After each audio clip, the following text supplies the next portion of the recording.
Баарыңарга салам алейкум достор. Срочно кайрылууга туура келди. Бүгүн интернетти эртең менен ачсам эле Чубак ажы дүйнө салды дейт. Ушундай жаман болуп калдым. Ушундай маягым, блин дедим да. 45 жашында дүйнө салды. Канча 100 миң деген кишинин атасы болчу, 100 миң деген кишинин агайы болчу, 100 миң деген кишинин досу болчу. Мунун да кадырына жетпей, атайын нервине тийип, шыпыргыны кандай коебуз, тик коебузбу, мындай коебузбу деп нервин жедик мында. Мунун ниети жакшы киши болчу, Кыргызстан кандай оңолуп кетет деген эле киши болчу. Оңолуп кетсе да элдин баары уур эмес, көрө албаган киши болбосо, ичтар киши болбосо деп ушинтип айтчу да. Мен көп жолу бул киши менен баняга баргам, 1-2 жолу баняга бардык. 3-4 жолу мындай дастарханда отурдук мындай. Анан ниети жакшы киши болчу. Байкуш жалко, чын жүрөктөн жалко. Мен деле мындай Кудай деген кишимин. Абдулла Шейх деген 2016 жылы өлгөндө 10 миң киши барып койгонбуз. 10 миң киши. Ошондо мен 40 күн депрессияга киргем. 40 күн ыйлагам Абдулла Шейх өлгөндө. 40 күн. Мисалы, өзүм прокурорский болуп туруп, мисалы, балыкчыда иштечүмүн. Рыспек аваны атып кетти дегенде 3 күн ыйлагам. Не от того, что он бандит или прокурорский, просто адилеттүүлүгү өлдүм, кашасы чыгат дегем да. Анткени булар көпкөн эменин баарын в тонусе кармап турчу да. Анан Чубак ажынын жаткан жери жайлуу болсун, топурагы торку болсун. Эле абдан действительно чоң жоготуу болду да. Эми ошонун айткан сөздөрүнөн биз жазайлык мисалы ичтар болбойлук, көрө албас болбогула деп жүрүлүп өттү да. Ошондой болбойлук. Анан кайрылганга да туура келип атат достор. Азыр эми өкмөтүнөн дагы Элмирбек айткандай өкмөтүнөн да пайда жок, президентинен да пайда жок, жогорку кеңешинен да бүт баарынан пайда жок болуп калды. Губернаторунан да пайда жок, бүт баарынан пайда жок болуп калды да. Азыр эми самоизоляцияга киргиле өзүңөр. Мындай самоизоляцияга кирип бул оору аябай жаман экен. Мен келинчегим ооруп, капельница уже канча күндөн бери капельница алып атабыз. Эле эми өзүнө келип атат. Тым эле жаман оору экен. Бат эле өтүп кетчүдөй экен да адамчы. Кудай сактады. Кризистен чыктык биз дагы. Анан көлдөн Караколдо уже беспредел дейт, орун жок дейт. Баканбайда, Түптө, Балыкчыда бүт жерде болуп атат да. Анан бая күнү Асөл Молдохматова Камчы Көлбаевка кайрылбадыбы? Ысык-көл дегенде жазап берип койду да. Рахмат да бир чети. Ага дагы бир негативдер жазып атат. Азыр эми мышык акпы, карабы, ким болсун, чычкан алса болду дейт. Самый главный элге жардам берсе болду. Азырчы эч кимисинен пайда жок болуп калды. Эч кимисинен. Ошол эле Камчабага эле айтып коет элем мага, өзүбүздүн эле көлдүктөр, өзүбүздүн Караколдук, Түптүк, мисалы, Сыймыкты постоянно чоң казаттын эмелери, мүчөлөрү бүт баары чалып атат да. Больницанын баары нечеловеческие условия дейт, Ысык-көлдө бүт баарында нечеловеческие условия дейт. Камчабада эле кайрылайын, эми көлдүктүн мен дагы бүт куртойлорго айтып коюңузчу, колунан келчү, мындай щедрый адамдарга айтып коюңузчу. Ошо каждый больницанын жазасынчы. Мечит сала берип, биринчи алымыбыздан ажырап атабыз, мечит сала берип.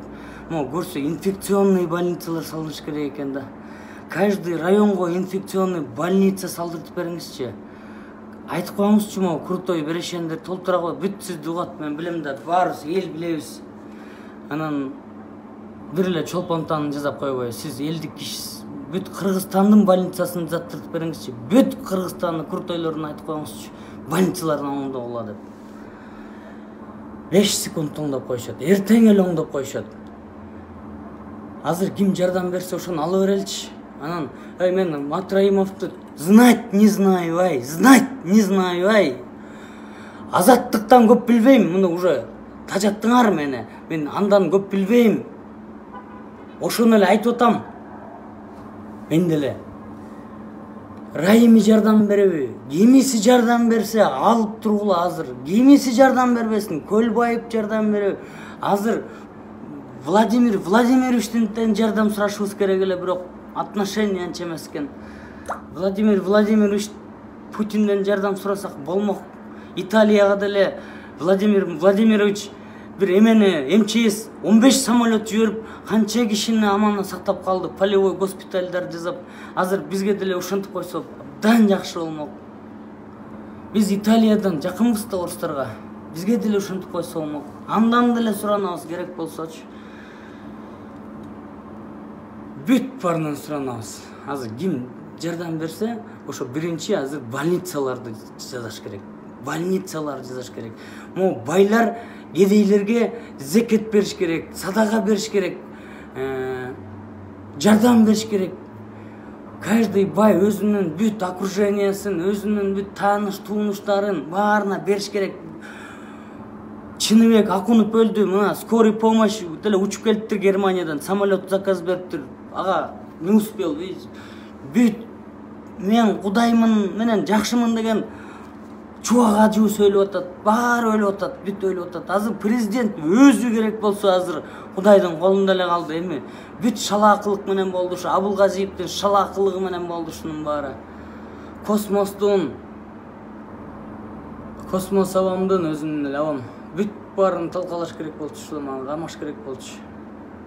Бүт бар шалаакылыктан ушул хаоска келип калдык, достор. Азыр ким жардам берсе алгыла. Ким жардам берсе алгыла. Ким жардам берсе алыш керек. Аны мындай харам менен, парам менен бирдеме дей бербей. Айтпадым беле, бул пандемия азыр Италия чыпык болуп калып жүрбөсүн бизге.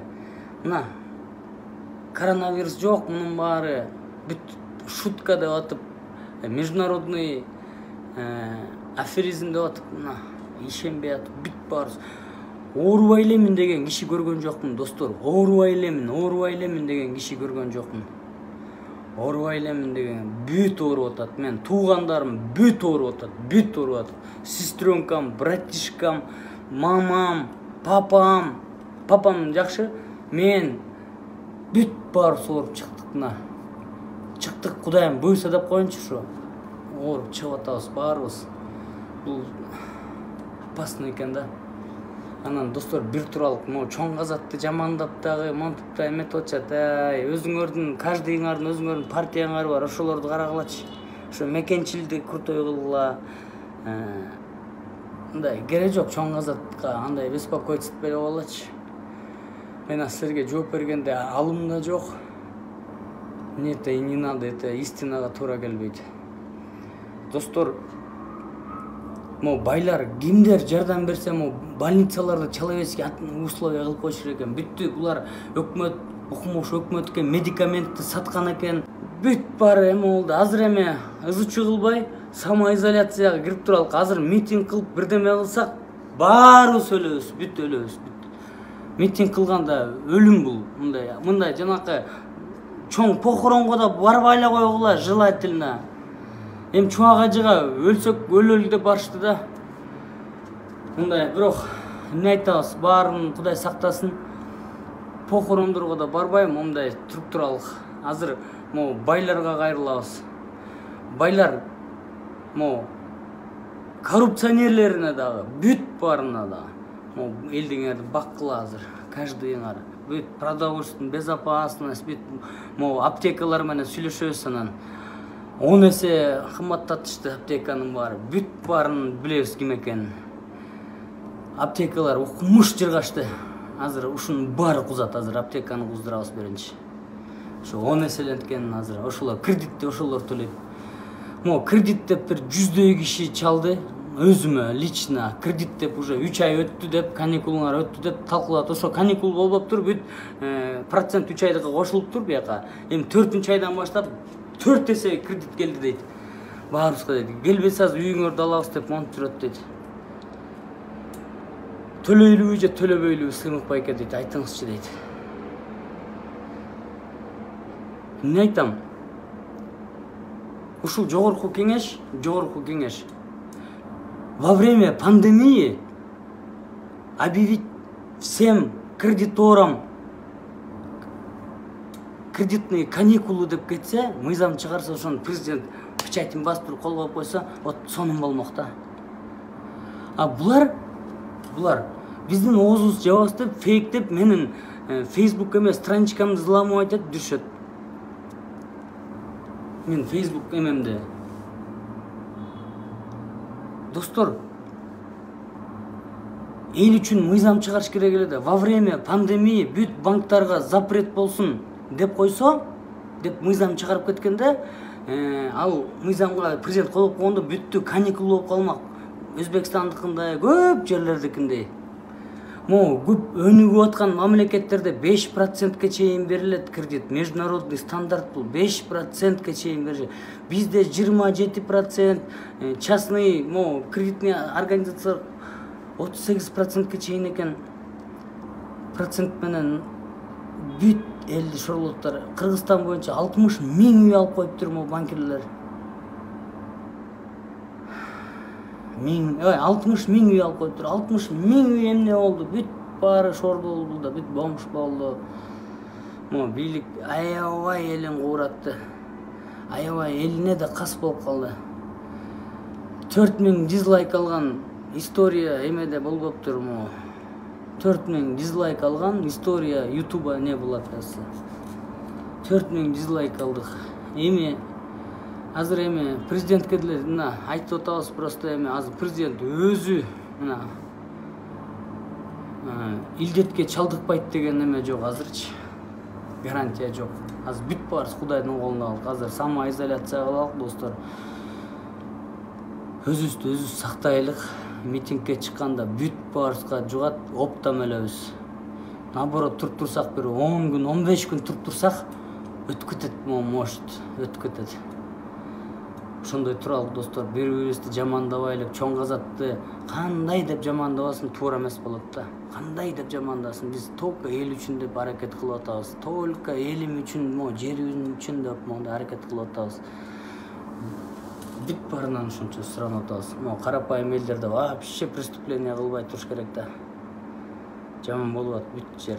Эмдиги айдан баштап пенсия, пособие төлөнбөй калат деген имиштер чыгып атат. Мен ишенип эле турам, ошондой да болуп кетиши мүмкүн. Барыңар оорубагыла, достор. Чубак ажын жаткан жер жайлуу, топурагы торкол болсун. Рахмат силерге колдооңорго. Ушундай колдоп атасыңар. Ушундай биз силердин ишенимиңерди актайбыз. Силер чоң казатка жардам берели, элдин баары. Биз силерге жардам беребиз. Ушундай да. Мисалы, каждый райондон чоң казат ачкыла, каждый райондон ошол жерден шайланып алып келгиле бияка. Отуруп чоң бир уюм бололу да. Элди эл эле ойлобосо, эч ким ойлобойт. Петр Первый тирилип келбейт, Ли Куан Ю тирилип келбейт. Обама келип, кайра келип бизге оңдоп бербейт. Ушундай да, достор. Өзүбүз оңдойлук. Бүт хаоска киргизди Атамбаевдин бүт кадрлары бизди хаоска тыгып салышты. Атамбаевдин кадрлары 100% хаоска тыгышты да. Ушу болмок да. Ушу адилеттүүлүк жок мамлекетте ушу болот. Элдин үнүн укпаган президенттерге 4000 дизлайк алат. Сооронбай Шариповичке деле кайрылабыз. Дагы эле кеч эмес. Элдин таламын талашыңыз. Элдин тарамына туруңуз. Ошол баарыбызды ошого эле чакырам.